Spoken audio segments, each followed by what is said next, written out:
नमस्कार दोस्तों, स्वागत है आप सभी का super coaching IAS by text book में। तो दोस्तों, यूके में एक हिस्टोरिक मिशन को अंजाम दिया जाने वाला था। क्या होने वाला था? वहां से पहली बार रॉकेट लॉन्च होने वाला था। जी हाँ दोस्तों, पूरे वेस्टर्न यूरोप से आज तक एक भी वहां की भूमि से सैटेलाइट लॉन्च नहीं हुआ है। वेस्टर्न यूरोप की भूमि से सैटेलाइट लॉन्च होने वाला था। यह सब कुछ आज होने वाला था, लेकिन अनफॉर्चुनेटली नहीं हो पाया। अब आप सोचेंगे क्या हुआ, तो आपको मालूम तो चली गया होगा कि जो रॉकेट लॉन्च था वो फेलियर में तब्दील हो गया। पर इसमें ऐसी क्या बात है? रॉकेट लॉन्चेस तो आए दिन फेलियर में तब्दील होते रहते हैं। दोस्तों, यहां पे सोचने वाली बात यह है कि ये यूके का फर्स्ट एवर रॉकेट लॉन्च था, पूरे वेस्टर्न यूरोप का फर्स्ट एवर सैटेलाइट लॉन्च था। और इनका सपना था कि so called elite space club में ये एंट्री पा सकें। क्या है ये एलीट स्पेस क्लब? दोस्तों, आपको याद होगा जब मंगलयान मिशन को इंडिया ने अंजाम दिया था, तब न्यूयॉर्क टाइम्स ने इसी प्रकार का कार्टून छापा था कि India's Mars mission elite space club है। इसमें ये वेस्टर्न कंट्रीज, उनके रिप्रेजेंटेटिव वेस्टर्न पोशाक में बैठे हुए हैं और पीछे से एक इंडिया का आप देखें तो देशज व्यक्ति है, गाय लेके इसमें एंटर करने जा रहा है। तो ये एलीट स्पेस क्लब की जो बात हो रही है, वहीं पर यूके भी एंटर करना चाह रहा था। इंडिया तो गाय लेके, जैसा ये कह रहे हैं, इंडिया एंटर कर गया, लेकिन इस एलीट स्पेस क्लब में कहीं ना कहीं ना यूरोप, वेस्टर्न यूरोप, ना ही यूके अब तक एंटर कर पाए हैं। तो क्या है ये सब कुछ, आइए आपको बताता हूं। और आखिरकार ऐसा क्या है, रॉकेट लॉन्च कैसे फेल हो गया? तो दोस्तों, इसमें भी कुछ कॉम्प्लिकेशन है, तो वो सब कुछ मैं आपको आज की क्लास में बताने वाला हूं। तो दोस्तों, हुआ यूं है कि एक हिस्टोरिक स्पेस मिशन यूके के कॉर्नवाल से लॉन्च होना था। कॉर्नवाल कहाँ है दोस्तों? तो आप देखें तो यूके में ये जो बिल्कुल साउथ वेस्टर्न पार्ट में, यहाँ पे जो आप पेनिनसुला देख रहे हैं, this is the Cornwall airport. तो यहां से आप अगर देखें तो एक हिस्टोरिक स्पेस मिशन को अंजाम देना था और रॉकेट लॉन्च भी हुआ। और साथ ही साथ अगर आप देखें तो ये ब्रिटिश सॉइल से लॉन्च होने वाला पहला सैटेलाइट था जिसको ऑर्बिट तक पहुंचना था, लेकिन वो नहीं पहुंच पाया।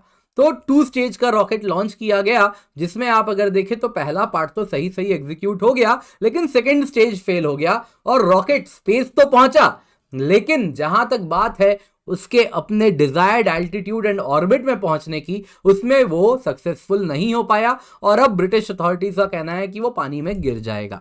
तो इसमें क्या अलग था? आखिरकार यूके जैसी कंट्री रॉकेट लॉन्च क्यों नहीं कर पाई? तो दोस्तों, यहां पे आपको कहना चाहूंगा, ये एक यूनिक रॉकेट लॉन्च था क्योंकि इसमें हॉरिजॉन्टल लॉन्च को अंजाम दिया जाना था। तो इसमें जो लॉन्च व्हीकल थी, नॉर्मली अगर आप देखें तो वर्टिकल लॉन्च होता है, रॉकेट वर्टिकली लॉन्च होता है, लेकिन यहाँ पे एक प्लेन के माध्यम से। तो लॉन्च व्हीकल यहाँ पे एक मॉडिफाइड जंबो जेट बोइंग 747 था, जिसका नाम था कॉस्मिक गर्ल। तो कॉस्मिक गर्ल यानी कि ये प्लेन है जिससे, जैसे हमारे SU-30 MKI से आप अगर देखें तो हम ब्रह्मोस मिसाइल भी अब लॉन्च कर लेते हैं। तो जैसे वो ब्रह्मोस मिसाइल लॉन्च होती है, कुछ उस प्रकार से इस रॉकेट को प्लेन के द्वारा लॉन्च करवाना था। नॉट एग्जैक्टली द सेम, पर आई होप आप समझ पा रहे हैं हॉरिजॉन्टल लॉन्च क्या हुआ। तो इस प्रकार से ये प्लेन कॉर्नवाल एयरपोर्ट से तो उड़ी, जाके इसको उड़ाने वाले कौन थे? तो रॉयल ब्रिटिश एयरफोर्स के पायलट थे। तो रॉयल एयरफोर्स के पायलट थे, उन्होंने प्लेन उड़ाया, कॉर्नवाल से उड़ी भी, और उड़ते उड़ते आप देख सकते हैं ये पाथ फॉलो करती हुई अटलांटिक ओशन तक भी गई। आयरलैंड के पास जाके इन्होंने बटन दबाया। तो जैसे ही ये रॉकेट 10,000 मीटर की एल्टीट्यूड से रिलीज हुआ प्लेन से, और रॉकेट के 2 इंजन में आप अगर देखें तो पहला इंजन उसका एग्जीक्यूट हो गया।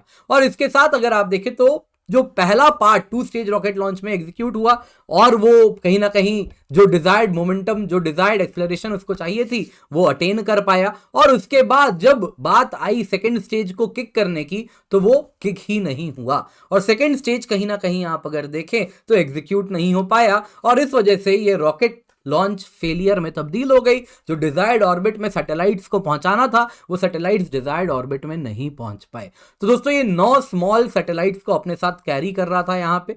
एंड ये 9 स्मॉल सैटेलाइट्स अगर आप देखें तो civil as well as defence use के लिए इस्तेमाल किए जाने थे। और ये मिशन अगर आप देखें तो कोलैबोरेशन था यूके स्पेस एजेंसी में, रॉयल एयरफोर्स में, वर्जिन ऑर्बिट में और कॉर्नवाल काउंसिल में। तो यहाँ पे वर्जिन ऑर्बिट कौन है आपको बता देता हूं। वर्जिन ऑर्बिट एक यूएस बेस्ड कंपनी है जो कि ब्रिटिश बिलियनर रिचर्ड ब्रांसन चलाते हैं। तो इसके साथ कहीं ना कहीं यूके का जो सपना था space elite space club join करने का, जिसमें इंडिया है, और इंडिया का काफी कटाहास भी इन लोगों ने उड़ाया था, वहां तक तो ये नहीं पहुंच पाए।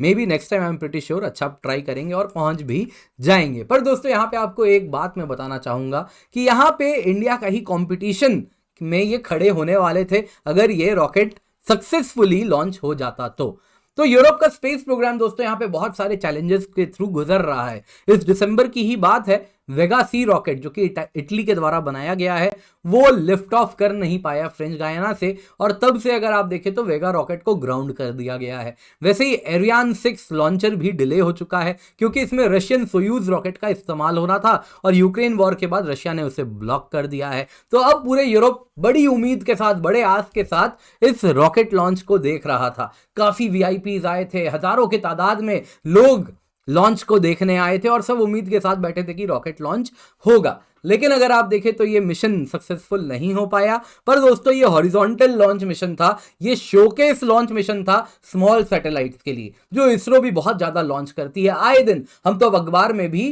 ध्यान से नहीं देखते कि कौन सा रॉकेट लॉन्च हुआ, कौन सी सैटेलाइट कहां पहुंची, इतने सैटेलाइट्स लॉन्च हो रहे हैं। तो दोस्तों ये भी अगर आप देखें तो उसी प्रकार के स्मॉल सैटेलाइट्स को लॉन्च करने वाला था, लेकिन अगेन क्योंकि ये प्लेन का इस्तेमाल कर रहे हैं जो कि रीयूजेबल है, तो इस वजह से पूरा का पूरा सैटेलाइट लॉन्चिंग का जो कॉस्ट है वो बहुत कम हो जाता और कहीं ना कहीं इसरो के लिए काफी अच्छा कंपटीशन उभरता इस प्रकार के फ्यूचर के स्पेस प्रोग्राम्स। और उसी को कहीं ना कहीं वही टारगेट भी था, ये शोकेस लॉन्च था कि हम स्मॉल सैटेलाइट्स कम कीमत पर पहुंचाएंगे कुछ इस प्रकार से। हालांकि इस वक्त तो ये फेल हुआ है but I am pretty sure they will bounce back. लेकिन यहाँ पे इंडिया के लिए भी काफी लर्निंग मिशन है कि इंडिया भी इस प्रकार के रीयूजेबल रॉकेट लॉन्च व्हीकल्स का इस्तेमाल करना शुरू करे। उस तरफ हम ऑलरेडी प्रयास कर रहे हैं पर अब वक्त आ गया है जब इसको और एक्सेलरेशन हमें देना होगा। दोस्तों आज की क्लास पसंद आई होगी तो लाइक जरूर कीजिएगा। टेलीग्राम चैनल है जहां पर आप जुड़ सकते हैं, जहां से आप पीडीएफ भी डाउनलोड कर सकते हैं। 1 साल की यूपीसीसीएससी की सब्सक्रिप्शन 29,999 रुपए में मिल रही है जब आप कूपन कोड किंजल यूज करते हैं, जिससे आपको मैक्सिमम डिस्काउंट मिलता है। इस कीमत पे आपको GS course, optional course, test series, study note, subject course, CSAT के कोर्सेज, सुपर टीचर्स के द्वारा बनाया गया कोर्सेज, सब कुछ मिलता है केवल 29,999 में। मेक श्योर आप कूपन कोड किंजल का इस्तेमाल करें for maximum discount as well as supporting my free courses. बाकी आप मुझसे इन टाइम्स पर जरूर जुड़ें एंड हमारे चैनल को सब्सक्राइब करना बिल्कुल भी ना भूलें।